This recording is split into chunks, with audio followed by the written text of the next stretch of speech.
Assalamualaikum and hello. Welcome back to another video of English Download for Form 5. Selamat kembali ke sebuah lagi video tentang English Download untuk Tingkatan 5. For this video, we will look at Lesson 7, Writing, page 14 and 15. Untuk video ini, kita akan lihat pelajaran ke-7, penulisan, muka surat 14 dan 15. Before that, if you're wondering why I skipped from Lesson 5 to Lesson 7, and why is there no video for lesson 6? It is because I only cover textbook-based lesson, and since lesson 6 is a non-textbook lesson, speaking, I will not cover it.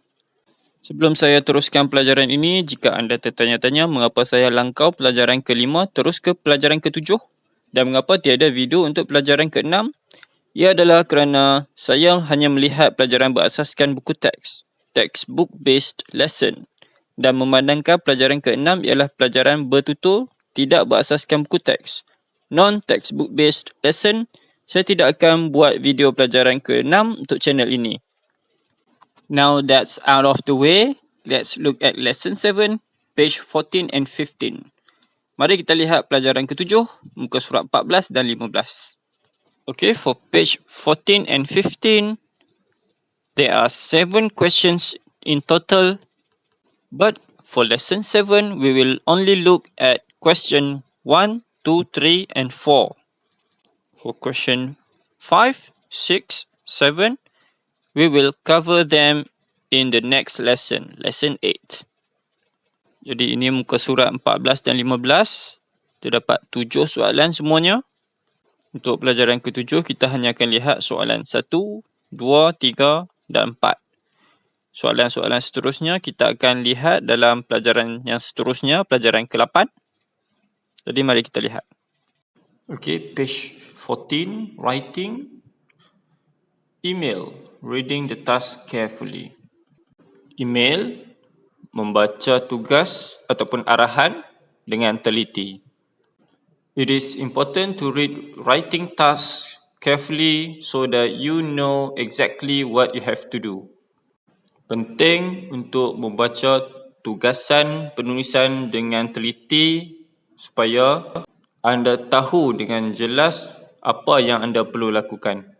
If you hurry through all the details, you could answer incorrectly. Jika anda baca maklumat-maklumat yang diberikan dengan tergesa-gesa ataupun terburu-buru, anda mungkin akan jawab dengan tidak betul. Maknanya jika anda buat soalan tu laju-laju lah tanpa baca dengan teliti, mungkin anda silap jawab. Soalan minta lain, kamu bagi lain. The details are there to help you understand important points. Maklumat yang diberikan adalah untuk membantu anda untuk memahami poin-poin yang penting. Contohnya, the situation you are in, situasi yang awak berada sekarang. The reason you are writing, sebab mengapa kamu menulis. The topic you have to write about, topik yang perlu kamu tulis. And the type of language you should use. Dan jenis bahasa yang perlu kamu guna.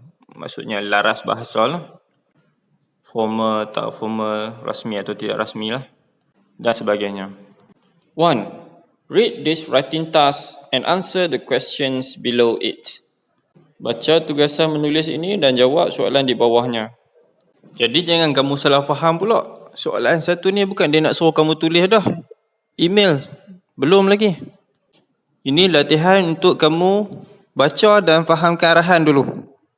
Sebab apa? Sebab ramai murid yang bila dia jawab, dia tak baca dengan teliti, dia salah faham apa yang soalan minta. Jadi bila dia jawab nanti pun salah lah. Contohnya suruh tulis kepada sepupu, cousin. Kita tulis kepada rakan. Kena tulis surat rasmi. Kita tulis surat tidak rasmi. Soalan minta 2 benda, kita bagi 1 benda saja.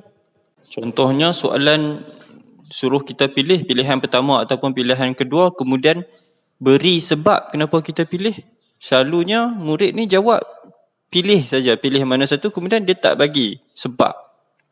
Ada juga soalan minta suggestions Ada S tu maknanya plural.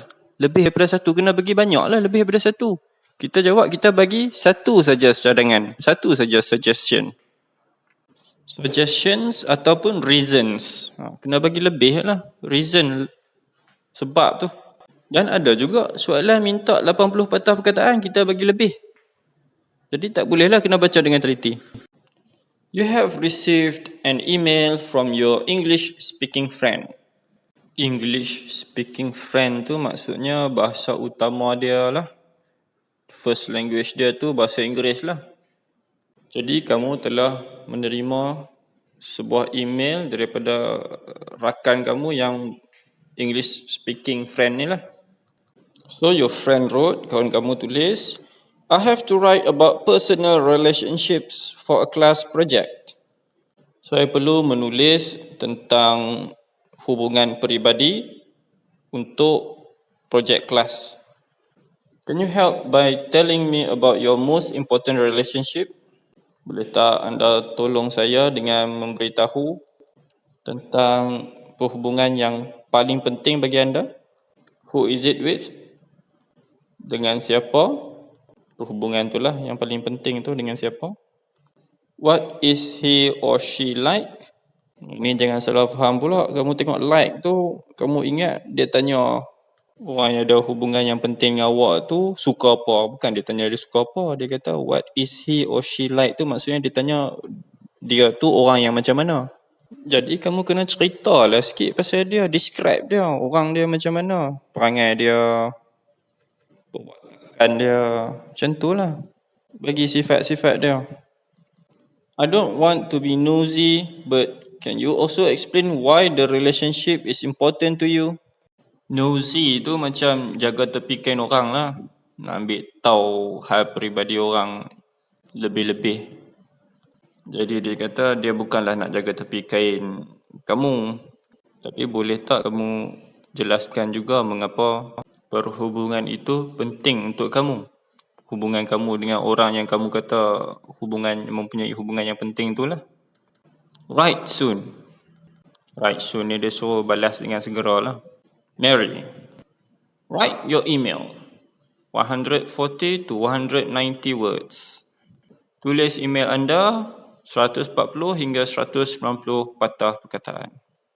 Okay, let's look at the questions that you need to answer. Mari kita lihat soalan-soalan yang perlu anda jawab. Situation, situasi. 1. Who has sent you the email? Siapakah yang telah menghantar email kepada anda? 2. What does she have to do? Apa yang perlu dilakukan olehnya? Next, reason, sebab. Why are you replying? Mengapa ataupun untuk apa kamu membalas balik emailnya? Okay, pilihlah A, B atau C. Mana satu jawapan yang betul? A. To tell her news. Untuk memberitahunya tentang berita. B. To give her information. Untuk memberi maklumat kepadanya. C. To give her advice. Untuk memberi nasihat kepadanya. Jadi pilihlah mana satu. A, B ataupun C. Yang mana satu jawapan. Kena baca dan fahamkan dengan teliti lah arahan tadi. Okey, topik.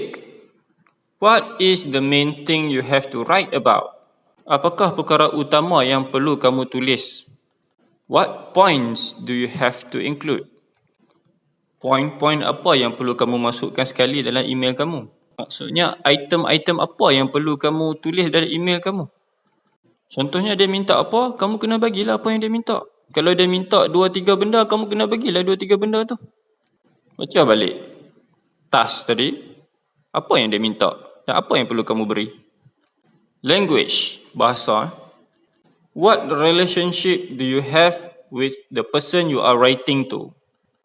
Apa hubungan kamu dengan orang yang kamu sedang menulis email kepadanya ni? Ini penting ya. Sebab kalau kamu tulis kepada kawan ke, sepupu ke, ayah, mak ke, ahli keluarga ke, penulisan kamu tu bersifat peribadi. Jadi tidak rasmi lah. Tapi kalau kamu tulis untuk majikan kamu ke, bos kamu, cikgu kamu ke, guru besar kamu ke, atau siapa-siapa lah yang berjawatan kamu kena tulis bahasa kamu tu formal lah, rasmi. Okay, lastly, is a formal or informal writing style best? Jadi kamu menulis email ni kepada Mary ni, gaya bahasa ataupun laras bahasa apa yang terbaik? Rasmi ataupun tidak rasmi? Kamu kena tengoklah dengan siapa kamu tulis, tentang perkara apa yang kamu tulis, isu apa, rasmi ke tidak rasmi. Okay, question 2, read this writing task and answer the questions. Baca tugasan menulis di bawah dan jawab soalan-soalan berikut. Sama juga, ni bukan anda kena tulis lagi ya, karangan. Ni baca dan fahamkan, latihan untuk anda fahamkan dulu. Fahamkan arahan. You have received an email from your English speaking friend. Kamu telah menerima sebuah email daripada English speaking friend. Tadi saya dah jelaskanlah apa itu English speaking friend. Our teacher has asked us to prepare a talk on what young people in different countries do when they are not at school. Cikgu kami telah mengarahkan kami untuk menyediakan ucapan ataupun ceramah tentang apa yang dilakukan oleh orang-orang muda di negara-negara lain ketika mereka tidak berada di sekolah. Can you help by writing and explaining what it's like in your country? Bolehkah anda tolong dengan menulis dan menerangkan bagaimana keadaan di negara anda? What do young people do at home? Apakah yang dilakukan oleh orang muda di rumah? Where do they go and what do they do there? Ke mana mereka pergi dan apa mereka buat di sana? Thanks. Terima kasih. Billy. Write your email 140 to 190 words. Tulis email anda 140 hingga 190 patah perkataan. 1. Ask yourself questions 1 to 7 in 1. Tanya diri anda sendiri soalan 1 hingga 7 di soalan 1 tadi, yang tadi itu. Underlining any words in this task that you think might be useful while you are planning or writing.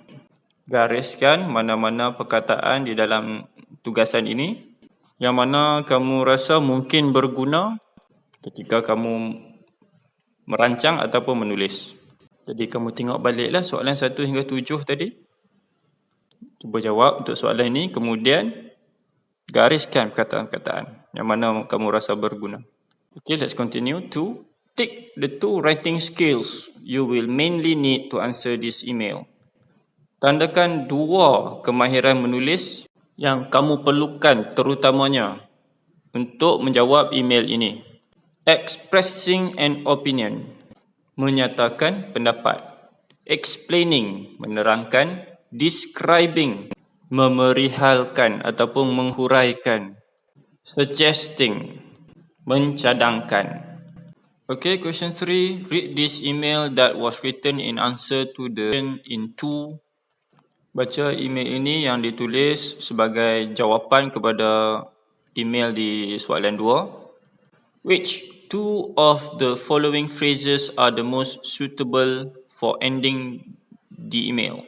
2 frasa yang manakah daripada yang di bawah ni yang paling sesuai digunakan untuk menamatkan email tersebut? I look forward to your reply. Look forward ni maksudnya macam menantikan lah. Jadi ayat ni cakap, saya menantikan maklum balas awak lah. Good luck. Semoga berjaya. Have a good time. Have a good time ni macam kalau kamu pergi ke jamuan, bila orang doakan kamu have a good time, maksudnya dia mendoakan supaya anda seronoklah di sana. Okay, next. I hope I've helped. Saya harap saya telah sedikit sebanyak membantu anda. Jadi anda perlu bacalah email di muka surat 15 ni dan pilih 2 frasa yang terbaik kamu rasa boleh digunakan untuk ataupun sebagai penamat kepada email ini. Let's look at the email. Hi Billy. It was great to hear from you. Gembira dapat berita daripada kamu. I hope everything is going well. Saya harap segalanya berjalan dengan lancar. Your talk sounds interesting and I'm happy to help you with some information. Ucapan ataupun ceramah anda dengar macam menarik dan saya sangat gembira untuk membantu anda dengan beberapa maklumat. First of all, when teenagers are at home here, they spend most of their time on the computer or watching DVDs. Pertama sekali, ketika remaja berada di rumah, mereka meluangkan kebanyakan masa mereka kepada komputer dan juga menonton DVD. We often get up to 2 hours of homework to do though. Walau bagaimanapun, kami selalu meluangkan sehingga 2 jam untuk melakukan kerja rumah. Parents also expect their children to help in the house by tidying their rooms or washing up. Ibu bapa juga mengharapkan anak-anak mereka untuk menolong melakukan kerja-kerja rumah dengan mengemaskan bilik mereka ataupun washing up. Washing up ni maksudnya tolong basuh pinggan mangkuk lah di sinki. Some young people in the countryside have to help on farms too. Sesetengah orang muda yang berada di kawasan luar bandar perlu menolong ibu bapa mereka di ladang, watering vegetables or looking after the animals, menyiram sayur-sayuran dan juga menjaga haiwan peliharaan di ladang lah. When it comes to going out, we often spend afternoons at the local sports ground doing athletics or playing basketball or football. Berkenaan dengan ke mana anak muda selalu pergi, kami selalunya meluangkan masa tengah hari kami di tempat bersukan untuk melakukan olahraga, athletics, olahraga ataupun bermain bola keranjang ataupun bola sepak. Otherwise, we usually meet in the shopping centre and just hang out together or go and see what's new in the shops. Jika tidak, kami selalunya berjumpa di pusat membeli belah dan luangkan masa bersama ataupun pergi lihat apa barang-barang ataupun produk baru yang terdapat di kedai-kedai. As well as that, we sometimes meet in a cafe to chat, go to the cinema or go for a walk.